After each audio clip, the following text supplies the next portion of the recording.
Hey everyone, thank you for watching today's episode of Gratitude, Glitter, and Grace. Today is going to be a bit more personal. I'm going to share some of my backstory, which is very humorous to me because it is about my back. So, my mom probably noticed at a very young age that I had something happening. She tells me that in the beginning I couldn't crawl. I used to scoot. So I kind of would have my legs tucked under and just kind of pull myself around. I could never really do the whole crawling thing. So she started taking me to specialists at a very young age. I was at Shriners, I was at children's hospitals, my primary care doctors, I mean, you name it, she did her best to get me there. And no one really took it seriously. A lot of people just thought, oh, it's just, she's young, whatever. So I don't know the exact ages from my young history, but I was probably about 4 or 5, maybe even younger. And Shriners, I believe it was, told my mom that they wanted to break my legs from the knee down. They wanted to break both of my legs. They said that it would help correct my pigeon toe, because my feet would kind of tip inwards. Those of you who may not know what pigeon toe is. They tried to blame everything on that. No, little did we know that was not the whole problem. So my mom, being the superwoman that she is, knew that that wasn't a good idea and decided that if that was an option I wanted to make when I was older, that I could make that decision, but she was not going to make that choice for me. Over time, I've had severe, severe back pain that I just thought was part of my life. I could feel the bones in my spine grinding all the time. It felt like there was something in my back that just needed to pop, like constantly felt like it needed to pop. Going about my day was very, very difficult. Climbing stairs was excruciating. Taking gym class was an absolute nightmare because there were so many things that I physically couldn't do and I didn't understand why. I definitely put in the effort and I couldn't do the things that they wanted me to do. So then a lot of name calling happened. A lot of you're lazy, you're not trying hard enough, quit making excuses. I mean, you name it, it happened. And this was even coming from teachers. Like, this was really bad. So then I started becoming very upset, and I would fight with myself in my mind because I didn't know, I felt like I was giving my everything, but was I? Was there something that I was holding back? Was I doing this to myself? I mean, you name it, I was questioning it. I was a little kid.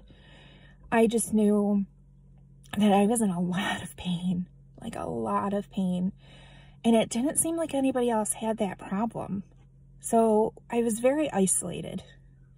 I was shy to begin with, but I think that really isolated me a lot more. And during recess, I would be the kid reading the book under the tree. I loved to read, but I also knew that if I went and played on that playground, I was going to be in pain, and a lot of it, and I didn't want to. I didn't want to be in the pain. I never really hung out with friends because, again, I knew I was going to be in pain, but I didn't know how to say that. I didn't know how to tell people, oh, this is causing me pain. Oh, this is what's happening. And I think at that age, I didn't really quite associate it. Like, I knew, but I didn't know, if that makes any sense. I was little. I was a little girl. And I remember my primary care doctor at the time telling my mom she's just a hypochondriac. Like, there's nothing wrong with her. And I cried and I cried and I cried. And I kept crying to my mom, and I'm like, Mom, I promise I'm not making this up. Like, this is real. This is real. I don't care what they're saying. And they just kept saying, oh, well, it's because she's overweight. Oh, it's in her head. Oh, she's pigeon-toed. Oh, you name it. They tried to give every excuse and blaming it all on me. And that was a very hard pill to swallow, especially as a young kid. It wasn't my fault, but I didn't know that. Fast forward to about age 16, 17. Laying on my mom's bed, doing my homework. Pretty normal thing to do. You know, just laying there doing my homework. I was numb from my waist down for over an hour. I couldn't feel anything. I couldn't move. I couldn't feel anything. It was terrifying. Absolutely terrifying to know that this was happening. Then I would start to walk and I would just lose full feeling in a leg. And I'd almost fall downstairs. Or I would trip. Or, I mean, you name it, it was happening. And I didn't understand.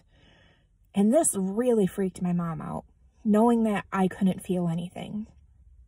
So again, we went back to the doctors. And I'm so sorry, but this needs to be said. This time, I was with a single mom. We didn't have a lot of money, so I was on state insurance, which there is absolutely nothing wrong with being on state insurance when you need it. And not all doctors are like this, but a lot of the doctors that I saw, they didn't care. They treated me like dirt. They saw the age on the paper and they saw the complaint. They didn't want to give me a time of day because I was too young. I shouldn't have problems. My back shouldn't be bothering me. You're too young. Why are you wasting your time? I literally had one doctor tell me that he would do surgery, but it was elective. I was telling him that I wanted spine surgery. It wasn't something that was needed. That happened, guys. That really happened to me. And I left that office feeling so defeated. This is now 16 years I've been going on with this back pain that I can't explain. Nobody understands. What am I going to do about it? So I was told that it would be my choice. It was elective. And there was a 50-50 chance. 50% I might feel better. 50% I might not be able to walk again. Those weren't good odds. It's not something I wanted to do. So I waited and I just kept dealing with it and learning my limitations and knowing that if I did certain things, they would cause pain. But I just thought that's how my life was going to be. I didn't have a choice. Doctors didn't believe me. They're telling me that there's nothing wrong. Who am I to say otherwise? Fast forward again, I get a job at the hospital. At this time, the pain, it's too much. My bad days are becoming way more frequent. I can't move. I can't bend. I can't go for walks. I can't ride my bike. I can't climb. I couldn't do anything. Everything hurt so bad. And I would just lay on the couch and cry or lay in my bed and cry. I mean, it was a constant battle. And my mom finally said, you know, this is it. Like, you have insurance now, not through the state. Again, I'm not bashing state insurance, but some of those doctors really aren't good. And I went to see the spine surgeon that did my mom's back surgery years ago. He sent me for MRIs, he sent me for x-rays, and he could not believe what he saw. After 26 years, 26, I had a doctor that cared enough to do an x-ray and MRIs. And they found that I was missing actual discs in my spine, missing them, born without them. The discs that I did have were deteriorating and rubbing against each other because there was nothing holding them up. They were just collapsing on top of each other. And I had scoliosis. But it was all in my head. I was a hypochondriac. 26 years of you're too young, it's all in your head, you don't have a problem, blah, blah, blah, blah, blah, blah, blah. I finally had someone other than my mom that believed in me. And that doctor could not believe I made it that long and that far with the issues that I had. It goes back to advocating for yourself, you guys. You gotta stand up for yourself. You know what's right and you know what's wrong. And you need to have that person with you too. Thank God I had my mom. Thank God. She was the only one who believed me. Half the time, she's still the only one who believes me. 26 years, and I finally had someone who knew what was going on, and they knew how to fix it. Mind-blowing. I will get into the story about my back surgeries later. I usually don't like doing videos over 6 minutes long, and this one is already at 11. So if you stayed with me this long, I really, really appreciate it. If you want to hear more about my backstory, please let me know. Please, please, please advocate for yourself, and you're never alone with anything, ever. You know how I'm going to end it. If you like what you see, make sure that you like, comment, and/or subscribe.